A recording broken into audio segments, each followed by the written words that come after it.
Bonjour à tous, dans toutes les histoires, il faut un méchant et dans la grande histoire de la crise financière, le méchant numéro 1, le Dark Vador de la crise, c'est une banque. La banque Goldman Sachs qui a gagné des milliards en jouant en gros sur l'effondrement des uns et des autres. Cette banque, elle nourrit tous les fantasmes. Alors le journaliste Marc Roche a décidé d'en avoir le cœur net. Bonjour Marc Roche. Bonjour. Merci d'être avec nous. Vous êtes le correspondant du Monde à Londres et vous signez donc cette enquête intitulée La banque chez Albin Michel. Pour qu'on se rende compte d'abord Marc Roche, Goldman Sachs, ça représente combien d'argent gagné par an ou par jour ? Oh, c'est énormément d'argent. On ne le sait pas d'ailleurs, puisque la banque est très secrète quant à ses résultats, mais c'est énormément d'argent. Elle ne publie pas ses comptes, elle publie ce qu'elle veut bien publier. C'est-à-dire elle publie des comptes globaux, mais qui ne nous disent pas l'importance de ce qu'elle gagne au niveau de la spéculation. Alors soyons clairs, justement, c'est une banque d'affaires strictement, il n'y a pas de guichet. Il n'y a pas de guichet, il n'y a pas d'enseigne, vous ne pouvez pas aller déposer vos économies chez Goldman Sachs. Ouais. C'est une banque d'affaires qui est présente dans tous les métiers financiers, à savoir autant le conseil aux entreprises, aux États, que la spéculation sur les matières premières, que les hedge funds. Alors vous racontez comment ça fonctionne en interne, c'est assez intéressant. On lutte beaucoup dans cette banque contre ce qu'on appelle l'endogamie, c'est-à-dire le fait que, en gros, les personnes restent trop longtemps en poste et chaque année après Noël, il y a les cadeaux de Noël et puis ensuite il y a la grande lessiveuse. 10% des effectifs sont remplacés chaque année. Absolument. Goldman Sachs estime que sinon les gens se fossilisent dans leur situation et à part ceux qui sont les meilleurs et qui rapportent le plus d'argent, 10% des effectifs au sommet comme au niveau intermédiaire sont licenciés pour créer du sang neuf. Alors ceux qui rapportent beaucoup d'argent, ils en gagnent beaucoup également. Combien gagne le big boss qui s'appelle Lloyd Blankfein? 60 millions de dollars. Un trader peut gagner facilement par an 10 à 15 millions de dollars. Ouais, un bon trader sur le pétrole, par exemple, c'est là que se font... Absolument. Et aussi, il faut bien savoir que c'est un système simple en fait. Vous rapportez de l'argent, vous gagnez beaucoup d'argent, d'où l'incitation à la prise de risque. Oui. Cela dit, tout est contrôlé parce que quand on prononce le mot trader en France, on pense à Jérôme Kerviel. Vous dites là-bas, un cas Jérôme Kerviel, c'est pas possible. C'est pas possible parce que contrairement à la Société Générale, la culture de Goldman Sachs est une culture collective, c'est-à-dire que tout le monde est formaté pour travailler au profit de l'entreprise. Donc on évite les stars et on évite les divas flamboyantes. Ouais. Et en échange, vous travaillez pour l'entreprise, mais vous travaillez aussi pour votre portefeuille. Parce que si l'entreprise fait des bénéfices, si vous faites des bénéfices pour l'entreprise, vous en serez récompensé par des bonus absolument extravagants. Alors, il n'y a pas de Jérôme Kerviel au cœur de Goldman Sachs, mais il y a quand même un autre Français, un autre jeune Français qui s'appelle Fabrice Tour. C'est un petit génie des produits dérivés, pour faire simple, un petit génie des maths, inventeur notamment d'un produit qui va coûter très très cher à plusieurs de ses clients. On écoute et on découvre peut-être Fabrice Tour, c'était lors d'une de ses auditions. Je dément catégoriquement les allégations de la SEC et je me défendrai devant un tribunal contre ces fausses accusations. La semaine dernière a été difficile pour moi et ma famille. J'ai été la cible d'attaques infondées sur mon caractère et mes motivations. J'apprécie la possibilité de témoigner ici pour répondre à ces fausses accusations. Et je le répète, je n'ai pas induit en erreur les investisseurs, qui étaient deux des investisseurs les plus expérimentés pour ces produits dans le monde. Témoignage très formaté, évidemment, un texte écrit avec ses avocats. Fabrice Tour, il est poursuivi à cause d'un produit qu'il a imaginé, qui s'appelle le produit Abacus. Est-ce que vous pouvez nous expliquer ça le plus simplement possible? C'est un produit qui, en fait, est composé de crédits immobiliers à des ménages... Subprime, à des ménages qui ne peuvent visiblement pas rembourser leur crédit immobilier, des ménages modestes. Alors, ce que fait Fabrice Tour, il met tout ensemble, et puis il saucissonne, et il vend ça à des banques. Ce que les banques qui ont acheté ce produit ne savaient pas, et d'où la perfidie de son témoignage, c'est que derrière le dos des banques acheteuses, M. Tour spéculait contre ces produits en disant, mais surtout il ne faut pas acheter ces produits. Donc, le client était perdant, Goldman Sachs était gagnant et Fabrice Tour était gagnant. Alors ça résume bien les pratiques générales de Goldman Sachs. En gros, c'est ça. On dit aux clients d'acheter des produits pourris et en secret, on parie sur l'effondrement de ces produits. C'est ça pour faire simple. Et le grand argument de défense de Goldman Sachs, c'est de dire tout ça n'a rien d'illégal. Et c'est vrai.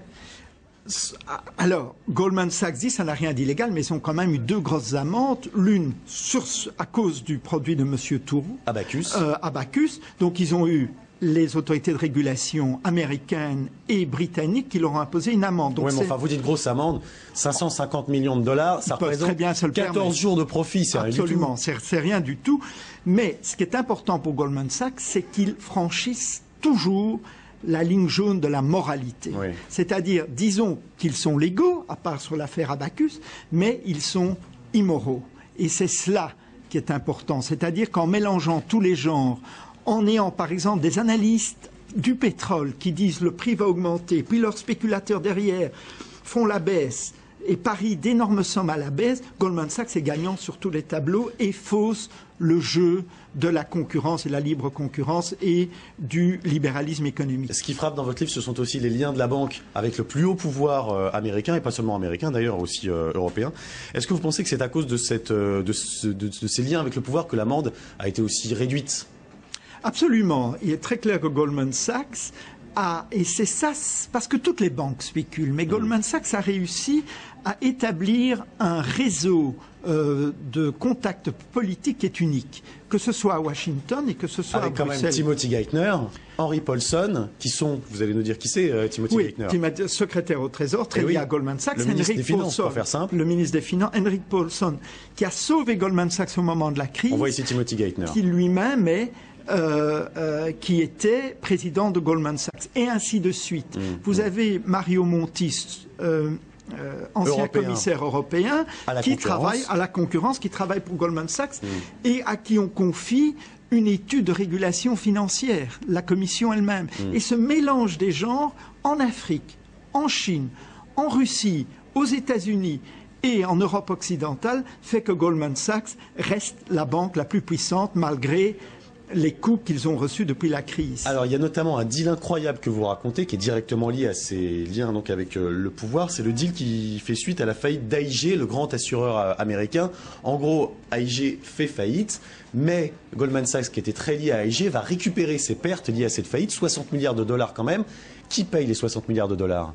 Bien, qui paye c'est le contribuable. Et c'est ça le problème. Le contribuable américain paye la note. Le contribuable américain, comme le contribuable européen, a payé la note la déroute des banques. Et c'est ça le problème. Ces banques sont devenues, et Goldman Sachs en particulier, trop puissantes pour échouer.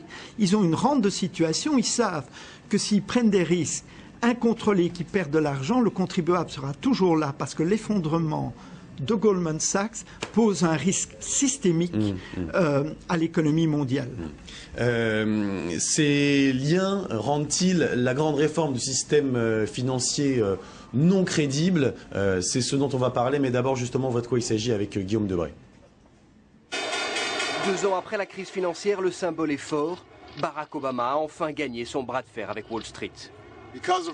Notre réforme met fin aux combines opaques des banquiers qui ont provoqué la dernière crise financière. Ils ne pourront plus faire ça. Longue de 2300 pages, cette réforme, la plus importante depuis 70 ans, interdit aux banques de spéculer avec leurs fonds propres. Elle contrôle pour la première fois ces produits financiers extrêmement complexes qu'on appelle dérivés, et surtout soumet les institutions financières à une nouvelle autorité de protection des consommateurs. Autant de garde-fous qui ont pour but d'éviter une nouvelle explosion spéculative à Wall Street. Le message de cette réforme est clair. Les contribuables ne paieront plus la note laissée par les banques en faillite.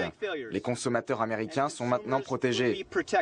Face à l'opposition de Wall Street, Barack Obama a décroché sa réforme au forceps, négociant pendant plus d'1 an. Pour parler crûment, il est gonflé, Timothy Geithner, dans la déclaration qu'on vient d'entendre. Absolument, parce que lui-même est venu au secours des banques et c'est le contribuable qui a payé alors que ces banques méritaient de s'écrouler puisqu'elles étaient techniquement en faillite. Oui. Est-ce que cette réforme elle sera suffisante ou est-ce que c'est de la poudre aux yeux? C'est de la poudre aux yeux parce que le problème fondamental, c'est que ces banques sont trop grosses, trop grandes. C'est des mastodontes qui sont présents sur tous les marchés financiers, en particulier Goldman Sachs. Ce qu'il faut faire, c'est les casser, c'est-à-dire séparer leurs activités de conseil de leurs activités spéculatives contre les activités spéculatives.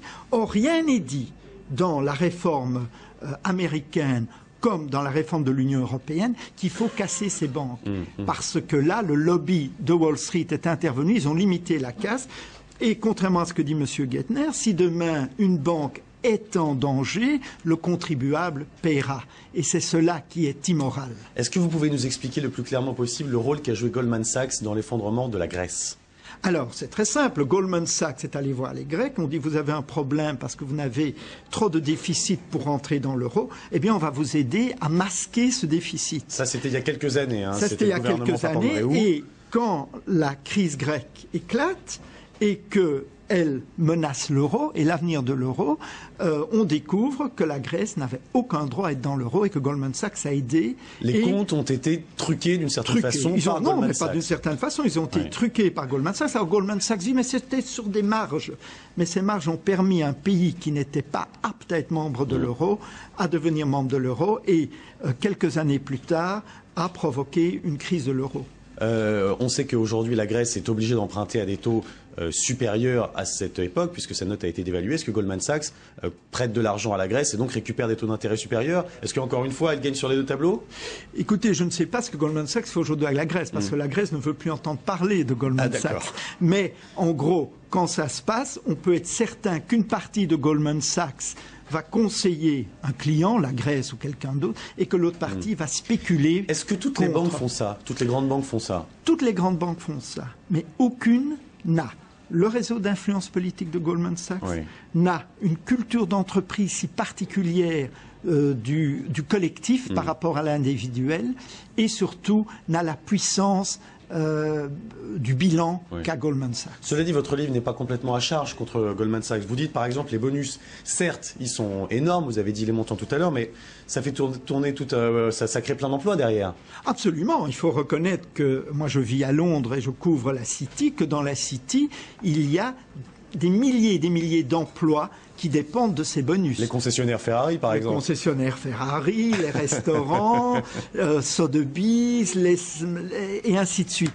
Mais le problème, c'est que ces bonus poussent les traders à prendre des risques parce que vous savez, la cupidité, ce n'est jamais suffisant d'avoir 60 millions de dollars. Pourquoi pas avoir 100 millions de dollars? On va se quitter par le questionnaire. C'est traditionnel dans cette interview. Marc Roche, si vous aviez beaucoup de réponses courtes, si vous aviez beaucoup d'argent, est-ce que vous le confieriez est-ce que vous pourriez le confier à Goldman Sachs? Je crois que je le confierais à une bonne caisse d'épargne. Ah bon. Il reste 3 grosses banques d'affaires aujourd'hui. Laquelle est la moins immorale selon vous entre Goldman Sachs, JP Morgan ou Barclays? J'ai un préjugé favorable envers Barclays, mais disons que toutes les banques d'affaires, parce que je suis en Angleterre et parce que c'est une banque qui a été moins éclaboussée par la crise, mais je crois que toutes les banques d'affaires sont immorales. Quelle sera la prochaine bulle? Alors la prochaine bulle, ce ne sera pas l'immobilier, encore qu'il peut reprendre, ça risque d'être l'industrie de base, c'est-à-dire l'acier, puisqu'il va avoir une reprise économique. Donc les matières premières. Tony Blair vient de sortir ses mémoires. Est-il autant aimé en Grande-Bretagne qu'en France? Il est détesté en Grande-Bretagne. C'est ça, oui. Parce que lui, on ne lui pardonne pas ce qu'on semble pardonner à Goldman Sachs, c'est qu'il est cupide, c'est qu'il fait de l'argent sur le dos de son expérience de Premier ministre. Comment les Anglais ont-ils réformé leur retraite, enfin les Britanniques en général? Vous savez, en Grande-Bretagne, la retraite de base est très faible et ce qui compte, c'est les retraites complémentaires privées et surtout l'immobilier. C'est-à-dire, c'est un pays de petits propriétaires et l'immobilier, les placements immobiliers permettent de financer. Donc les deux systèmes ne sont pas comparables du tout. Absolument. À 50 ans, il faut avoir quoi pour se dire qu'on a réussi sa vie, Marc Roche? Écoutez, je crois qu'il faut surtout ne pas travailler à Goldman Sachs. Merci beaucoup. La banque, donc, aux éditions Albin Michel. Merci infiniment. Tout de suite, d'autres infos, c'est évidemment sur votre chaîne Info. À demain.